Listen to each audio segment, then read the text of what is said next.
Hello, I'm Malcolm Stern and welcome to this live video, How to Thrive.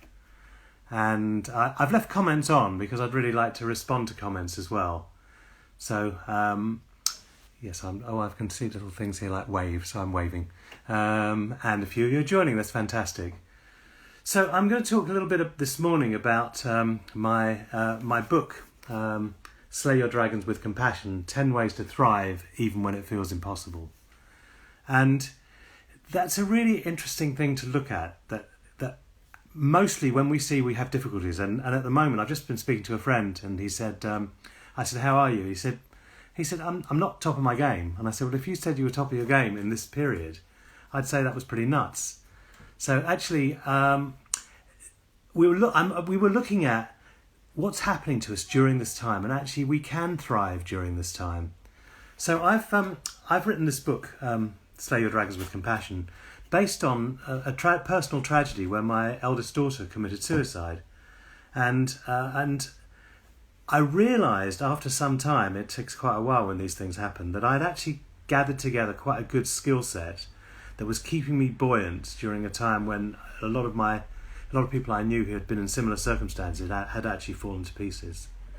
And it's taken me quite a few years, but what I've done is I've put together a book looking at the different practices as a psychotherapist. I'm a psychotherapist and author, and as a psychotherapist I've put together this book based on a lot of the experiences I've had in the psychotherapy world, and also about basically, we need practices. We need things to do that are going to bring us a practice, that are going to help us to steady ourselves when we're in rocky waters. And to be perfectly honest, we're in rocky waters right now.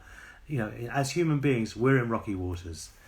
So I'm looking at some of the practices that I've gone through, and I've got half an hour with you this morning. So I'm going to tell you some of the practices and what's brought them through.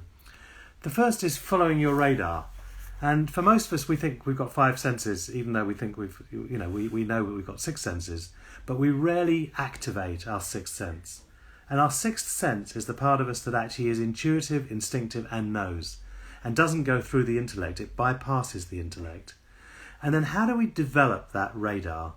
Well, what I've seen in groups is that when I'm running psychotherapy groups, which I've been doing for more than 30 years, is that I'm constantly looking for my intuition to come into play. Someone will bring something, an issue that they're dealing with, and if I try and logically work my way through it, I won't be doing anything better than just sort of trying to commentate on what's going on or to try and find a reason rather than to get down deeper. And so having stretched this muscle for the last 30 years, I've developed quite a good sense of following my radar. I know when I'm being guided. This isn't some mystical thing that we're being guided by the divine, although frankly we may well be. But this is the thing about being guided by something wise inside us that can come into play at the right time. The second of the practices is bearing witness, and that's what you're doing right now. You're listening to me. Are you really listening to me? Are you really present?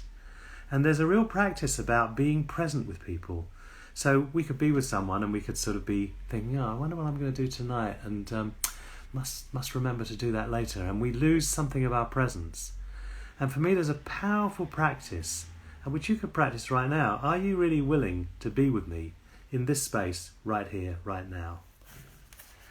The third practice is the title of the book, Slay Your Dragons with Compassion. And it's interesting, quite a few people have said to me, it would be nicer if you said tame your dragons. Dragons are such lovely creatures.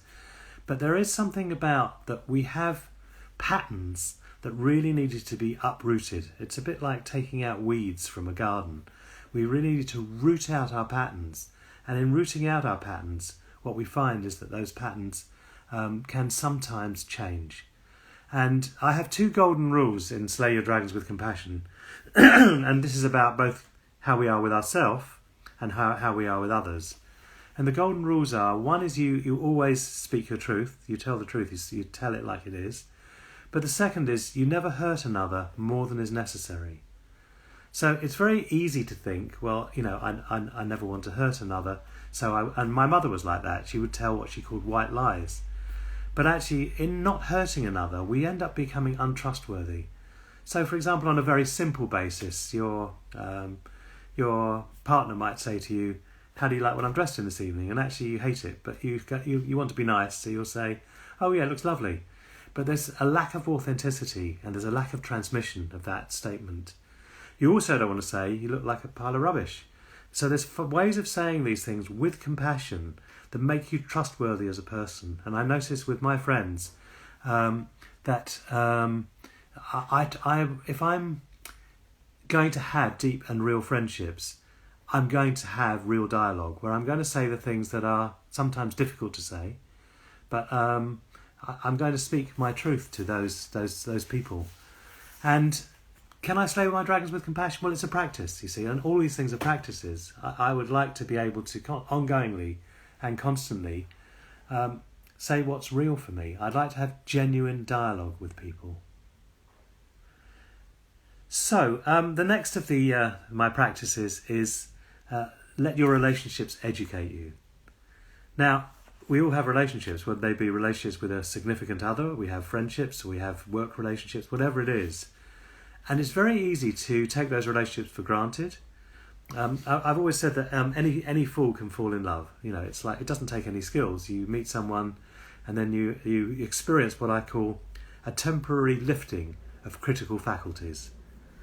And in that temporary lifting of critical faculties, we tend to see the other as amazing.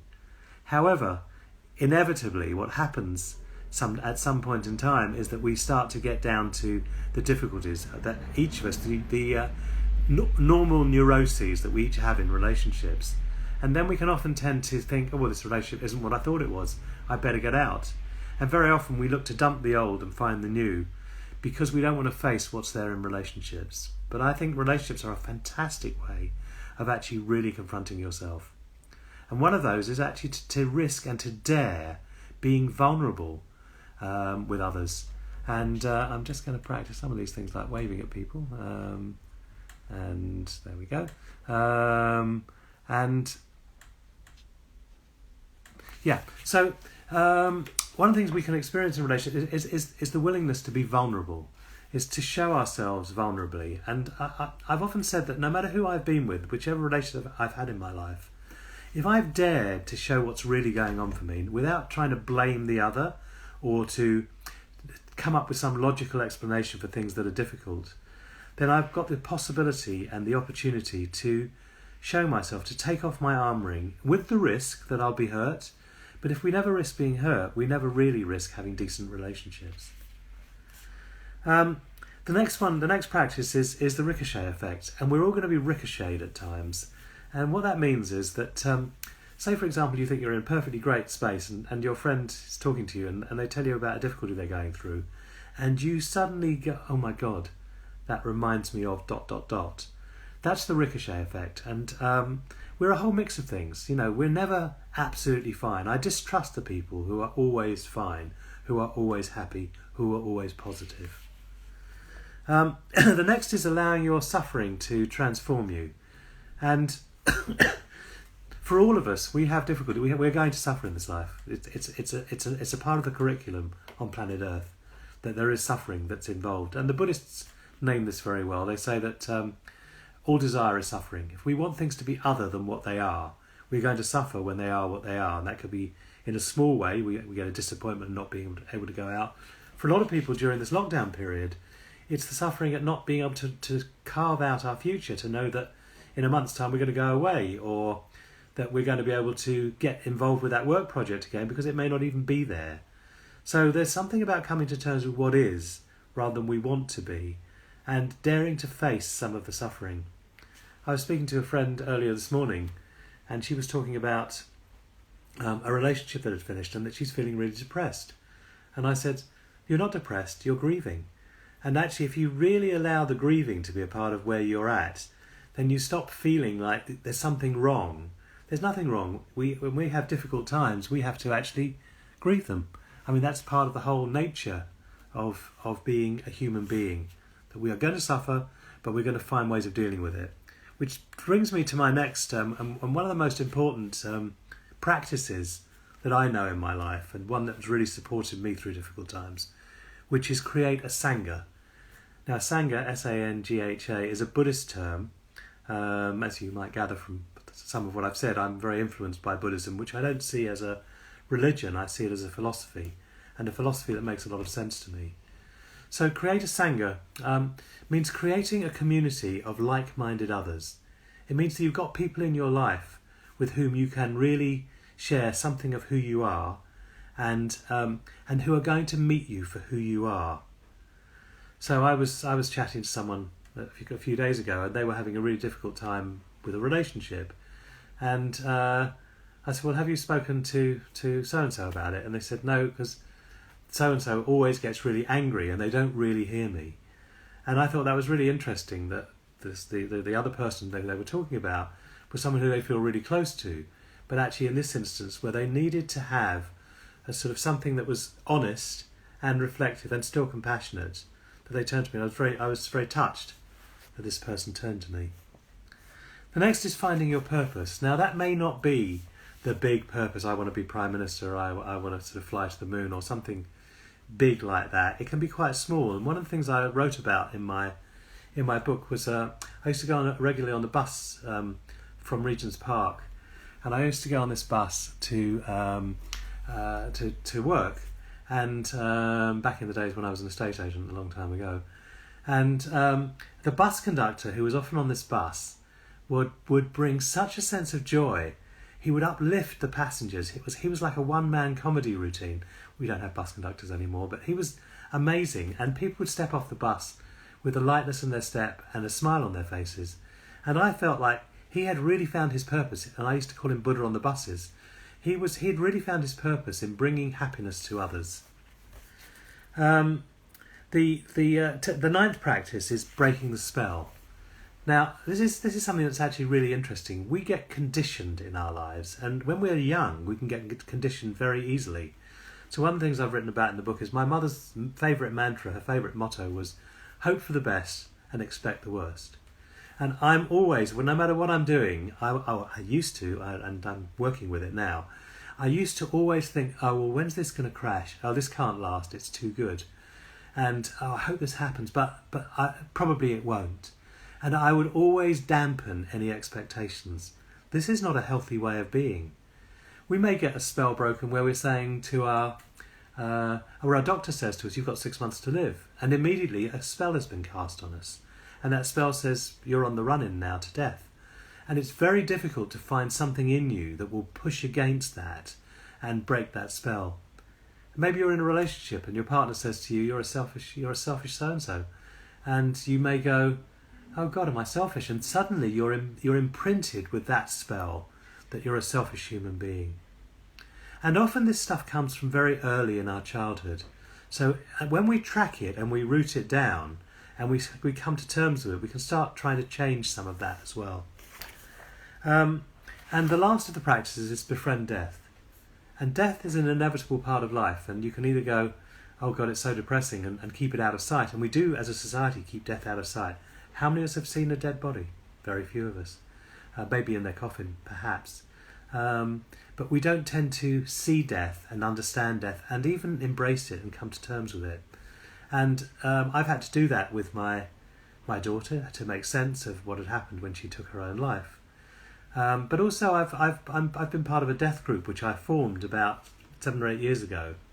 And we used to talk about our expectations of death. And during the time that group was running, which it still is, but not with me running it anymore, during the time that group was running, I found that I was able to talk about what had happened to Melissa after my daughter had died. I was able to go somewhere and go, yes, this is how I feel, and to be heard and listened to. And there's something about going, this is inevitable. We are going to die. There are different seasons in our life. As you'll see from my very white hair these days, I'm in the winter of my life. But actually I feel very good with being in this season of my life, because there are different gifts that come from different seasons. So when we're in the spring of our lives, when we're children, there's lots of fun, or there should be lots of fun if we have a reasonable upbringing, and we're in a reasonable society. And we don't think about the future or anything else. We're very much in the present when we're in the spring of our lives. In the summer, we start to feel like, we're starting to make our way in the world and finding what it is that we should be doing. And the autumn is a time for contemplation, for completion, for bringing things together. In And then the winter of our lives, in the Hindu tradition, very often people go off on pilgrimages when they reach a certain age. The men often go off on pilgrimages. When they reach 60, they've brought up their family and they go on places where they're going to find themselves. And there's something about honouring the different seasons of our life, which we tend not to do. And I've found during this lockdown period that I've slowed down. That what I've always done is to take on everything that's come at me. So I would have my diary absolutely full. I'd be travelling. This year I was planning to be, this year, working in Greece, which I really miss actually, because that's a regular gig that I have at the Skiros Centre. At Cortiera Romero in Spain, another centre I work at. In China, where I run groups also, which are great fun and they're a great learning experience. In La Gomera in the Canary Islands, where I work with a community and do sort of coaching with them and support structures for them. And I found that none of those have been able to happen. And I can either go, oh my God, my life's rubbish, I'm not doing any of these things now, or what's this teaching me?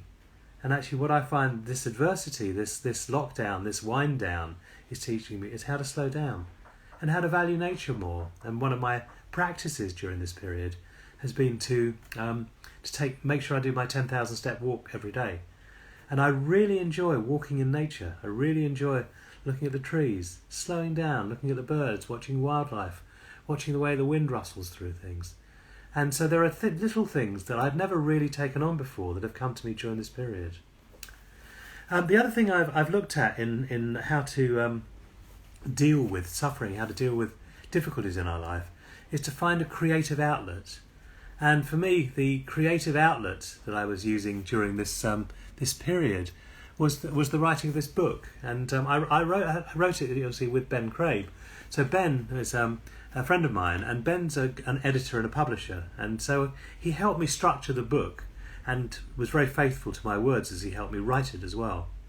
And at one point I said to Ben, I said, if no one ever reads this book, it's still one of the most important things I've ever done, because what I've done is I've started to use this as a creative way of dealing with my daughter's passing and or death. We don't use the word death for it, but my daughter's death, my daughter's suicide. And actually, when we come to creativity, that can be a really useful way of dealing with the difficulties that are there in our lives. So, some of the creativity we can do. My sister took up painting during this period, and she's locked down and has to be very careful of her health. But actually, she's really enjoyed painting.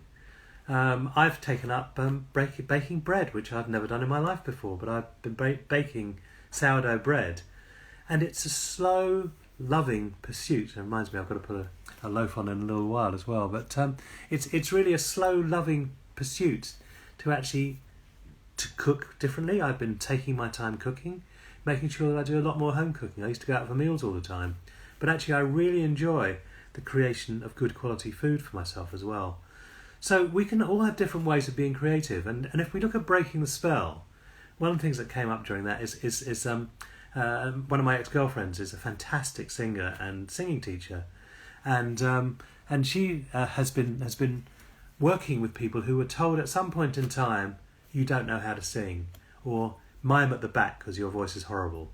And those people immediately lost the capacity to be able to sing, which is one of our greatest joys. And in tribal societies, people often sing as they work. So you've got these tribes where people will be working in the fields, and they'll be singing with each other. We've lost a lot of that capacity for singing, and we've lost a lot of the capacity for the ability to be able to do those creative things and take a joy in them. So if we're told you can't sing, well, that's a bit of a drag. You can't paint, a bit of a drag. I was told you can't write. Your writing's not good enough. And it's only on my third book that I really get that actually I know I can speak, but actually I can also write. It just means that I have to engage a different part of my brain and be a bit more structured than I would normally be. But I can write. And that's such a revelation for me. So for all of us, we've got little creative things we could take on as practices rather than sort of complaining about what's going on in our lives. I'd like to read you, this is a quote I've used in the book from George Bernard Shaw on Finding Your Purpose. I'd like to read you this quote, which has been something that has really impacted me throughout my life. And George Bernard Shaw says this: "This is the true joy in life. the being used for a purpose recognised by yourself as a mighty one, the being a force of nature instead of a feverish, selfish little clod of ailments and grievances, complaining that the world will not devote itself to making you happy. I am of the opinion that my life belongs to the whole community, and as long as I live it, it is my privilege to do for it whatever I can. I want to be thoroughly used up when I die, for the harder I work, the more I live. I rejoice in life for its own sake. Life is no brief candle for me. It is a sort of splendid torch, which I have got hold of for the moment, and I want to make it burn as brightly as possible before handing it on to future generations. And for me, that says an enormous amount around purpose. Let me be used. Let me be something of value to myself and others. And another quote that I use quite a lot is the Dalai Lama. And we often think about religion, and people often feel very passionate about religion. And the Dalai Lama came up with one of the most sublime statements that I've ever heard about religion, and one that I really hope that I practice. I know that I practice, but I hope I can continue practicing well in my life. And what he said is, my religion is kindness. And that is so basic. Often what's really simple is not simplistic, it's just really simple. Can we, during this period, make a practice? Could it be part of our thriving? Can we make a practice where we are kind to people? Everyone we see on the street. So for example, we're walking down the street, or we're walking into the supermarket, or we're going to a restaurant or whatever. There are human beings in relation with us, and often what we see is their roles. We'll see the waiter who's serving us. We'll see the girl behind the checkout counter who's giving us our wrapping up our produce. Can we really meet each other, and can we meet them in kindness? And for me, that's a lovely practice, because it's something we can all do, and it's really simple. The other thing is that I often use as a practice a way of affirming people, that actually what we need is to tell people that they matter to us. And we very rarely do that. What we often do is we'll sort of we take them for granted, especially when we're in a relationship. Things can become quite stale. And actually, if we don't water our plants, the plants tend to wither. And if we don't water our relationships, the relationships tend to become samey, boring, dull. So we have to keep breathing fresh life into our lives. And we have to keep breathing fresh life into ourselves. And what I've seen, I went to my, this will really date me, I went to my 50th school reunion a couple of years ago. So I'm now 70, and I was 18 when I left school. So I went to my school reunion, and I saw that a lot of the guys there were old men. It was an all-male school, so I'm not being sexist here particularly. But so a lot of the guys there were old men, and there was a sense that they lost their purpose. They'd lost their sense of vivacity, their sense of connection with life. But there were some guys there who were really vibrant, and they were the guys I gravitated towards. And I remember one of the guys coming up to me who was an actuary, and he said, you know, I recognise you. You and I are real. And that was a really lovely compliment, because actually there is a thing about being authentically who we are and living our lives and bringing the gifts that we have in our lives to ourselves and each other.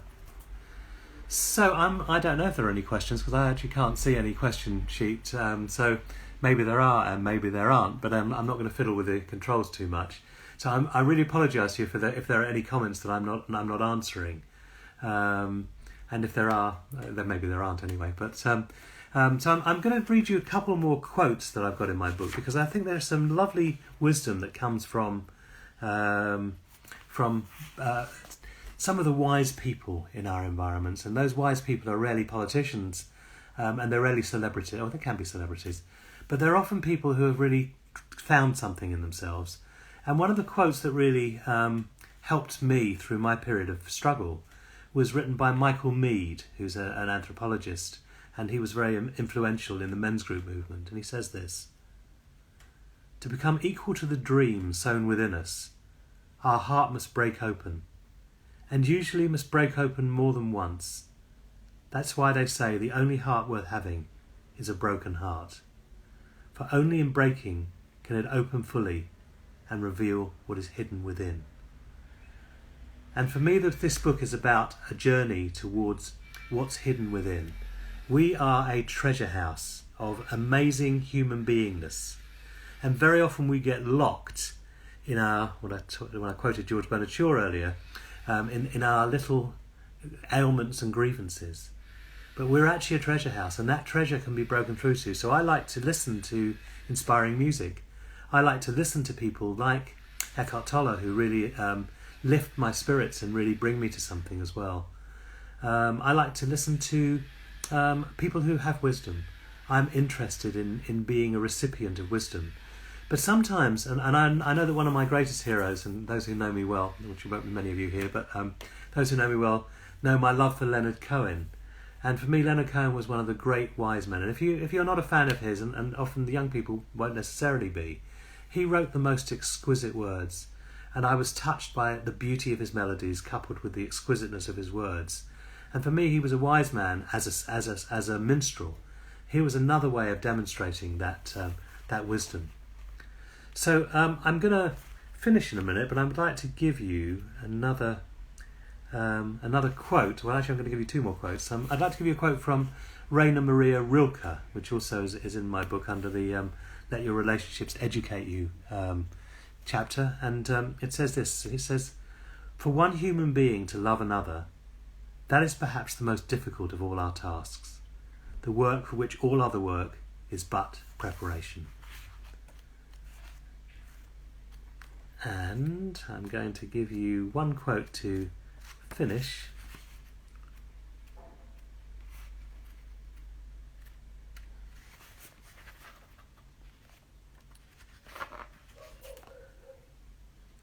From Khalil Gibran around Befriend Death in the final chapter.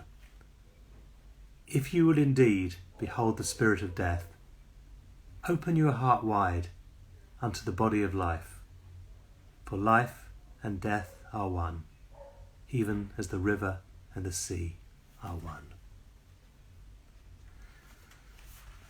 So, this book, Slay Your Dragons with Compassion, is out next month. Watkins Publishing have taken on this book, and I'm very, very grateful to them because actually they've really supported me in getting this out there in the market.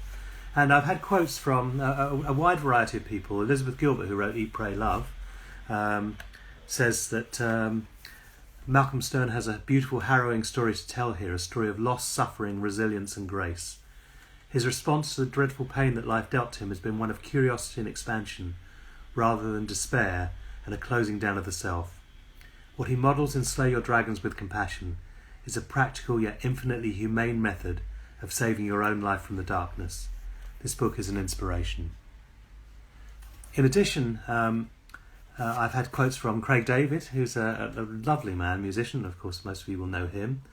And one of the things he says in his quote is, "Even in his darkest moment, Malcolm is willing to face his dragons head on, knowing that ultimately it was only himself that he was facing every time he ran into a so-called dragon."